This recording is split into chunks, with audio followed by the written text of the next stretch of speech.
All right, let's dive in. Our Mondays, they are in the movement of rowing, and these are going to be very high intensity workouts. For this first workout in our first week, I want you to recognize the pattern that's going to follow for all the remaining weeks on the 6 week block. And that is that we always are going to be starting out with a part one. And the purpose of this part one, the reason why it's included is because we're trying to wake up those fast twitch fibers. This is a very high intensity workout. And so one of the pieces that we want to recognize is that we need to wake up your neurological system, your brain's ability to recruit and sequence the maximum number of fast twitch fibers. And so what you're targeting here in this opening phase is you got 10 strokes at an RPE of 10, and what you're really targeting is what is the maximum amount of power that you see, meaning wattage, within that 10 strokes. Where specifically are you actually developing and your final number is at the 10th stroke, or does it incur somewhere around 5 to 6 or maybe even 7 strokes? Now here's the deal. The recovery in between your reps is only until the flywheel actually is moving. As soon as it stops, what's going to happen is you're immediately starting back up again. Here's the kicker for you. You're going to get full recovery in between each of the sets. And so recognize that for fast twitch dominant athletes, their peak power is going to drop. For endurance athletes, your peak power may actually increase as you progress through each of the reps within each of the sets. What type of athlete are you? Now, part two, what we're talking about is a classic pyramid style workout, but we're alternating high intensity, right? Anything above that 7 RPE is considered high intensity, developing your ability to move and utilize oxygen, but it's also coupled with an active recovery. I am a huge fan of doing active recovery versus passive recovery all the time. Why? Because what I'm going to do is I'm going to develop your ability to recover while moving. The question is, how fast can you move and actually recover? Good luck in this workout. It's a nice one. All right, we are on week 2 of our Monday rowing high intensity speed-based workout. And on week 2, this is a build upon what we did last week. This workout essentially starts the exact same way. The flywheel is going to be your judge in part one in terms of your recovery. So long as it keeps moving, you are able to sit and do nothing. But as soon as it stops, it's time to go back in for another round of that particular number of strokes. Yes, the intervals are based upon strokes. So again, like last week, the question is, how is your peak power within these number of strokes? The purpose is to wake up our neurological system, to force the brain to send the signal to these muscle fiber groups at a faster rate of speed. Faster it gets there, the faster we can actually generate our ability to produce power. Part 2, it's essentially the same as last week, but slightly longer. The question is, are you able to hang on? That's the question. For me, when I look at this workout, it's terrifying. Now, why? Because this is the type of workout I need to do. I'm an endurance-based athlete. So the question is am I able to hang on? Remember here, the recovery is active.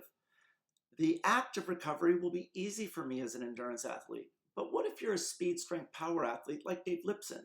Well, Dave Lipson, what he needs to do is train his fast twitch muscle fibers on how to turn off sooner.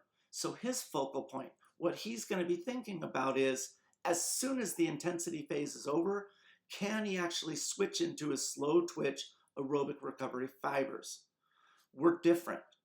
Our motivation within these workouts is different. My motivation is, as soon as the fast twitch fibers need to be recruited, that's what I need to be concentrating on. He is on the downside of the equation. What side are you on? Good luck with this. I hope you could figure it out.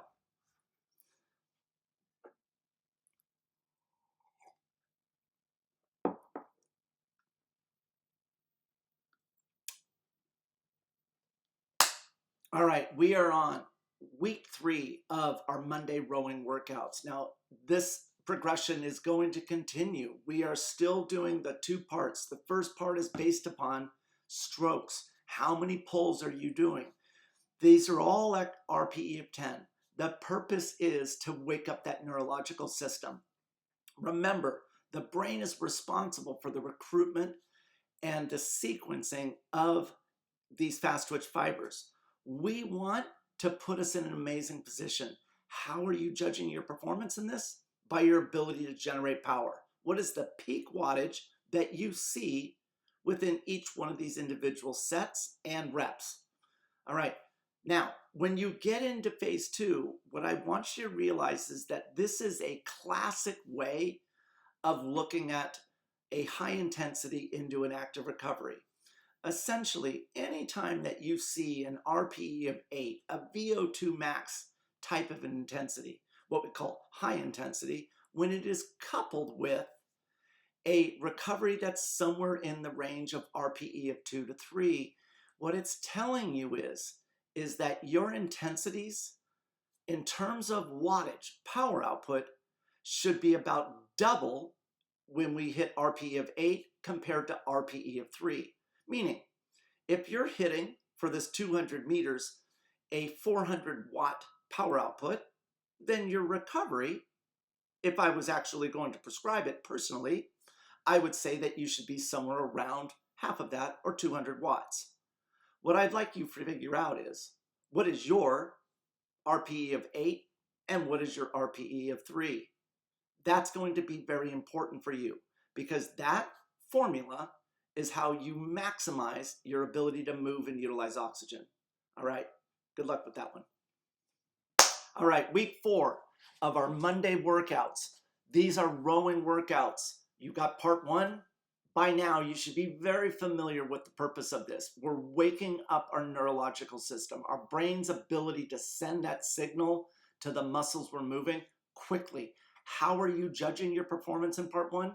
By your ability to generate power. What is the peak wattage you see during each of these RPE 10 intensity intervals?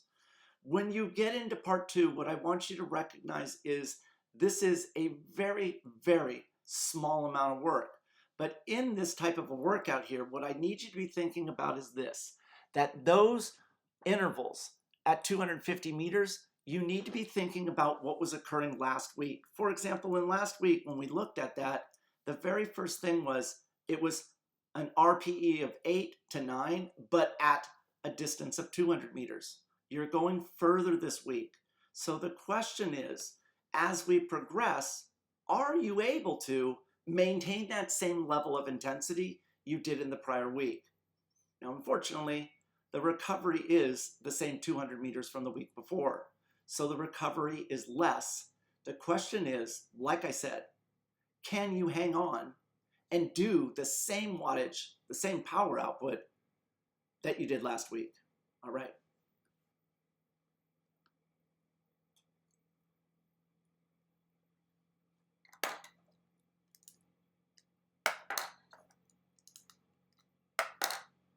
All right, we are on our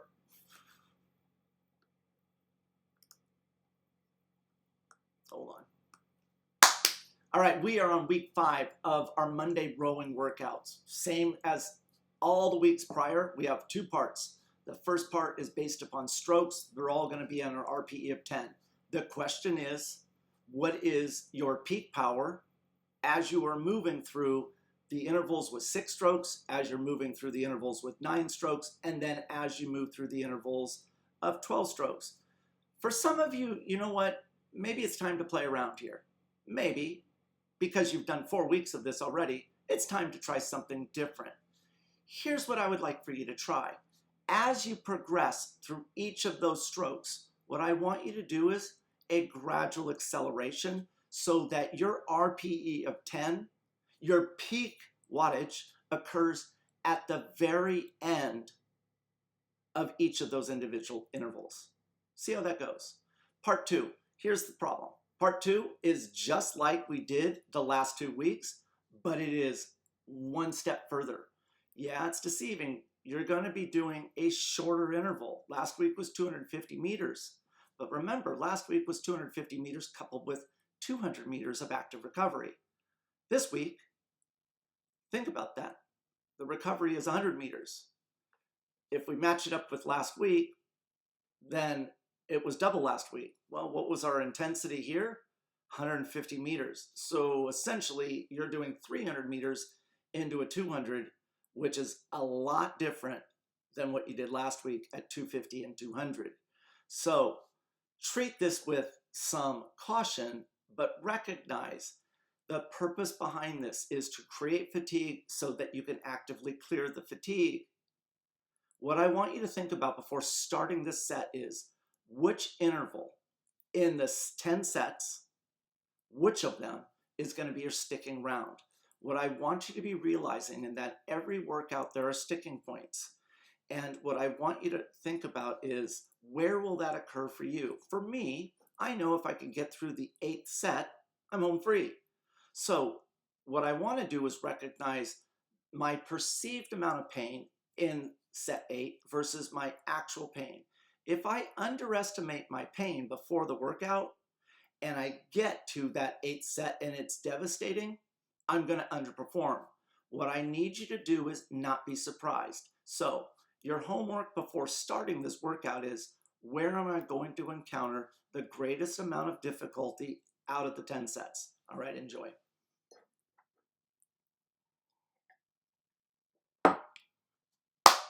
All right, you made it to the 6th and final workout.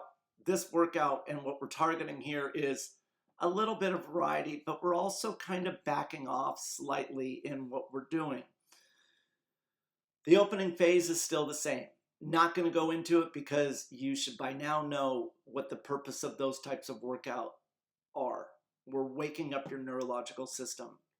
Now, when we get into part 2, what I want you to realize is that you're going to be doing a lot less than what we did prior. All right, I'm going to start you out in part 2 by doing this 100 meters at an RP of 9, and then you get this long 2-minute interval at an RP of 3. What I need you to be thinking about when you enter these 4 sets is, what type of athlete are you? If you think about doing 4 laps around the track, which lap do you naturally slow down? Where doubt creeps into your head, meaning that what you're going to feel is that sensation of, if I don't slow down, I'm not going to finish.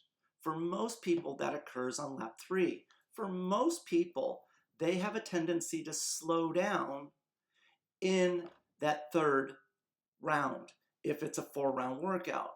What I want you to be thinking about is, when you're progressing through, not letting that occur. What I want you to think about is that you need, as soon as you finish that 3rd round, to exhibit courage. That last and final round, that 4th set, is going to be hard. It's intended to be hard.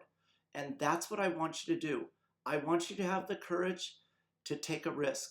Because at the end of the day, if you do this, if you have that courage and take that risk, what comes out is confidence.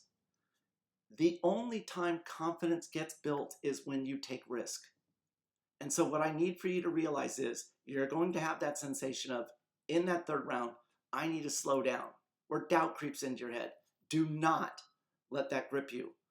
I need you to take some risk so that you can build the confidence. All right, good luck with this one, okay?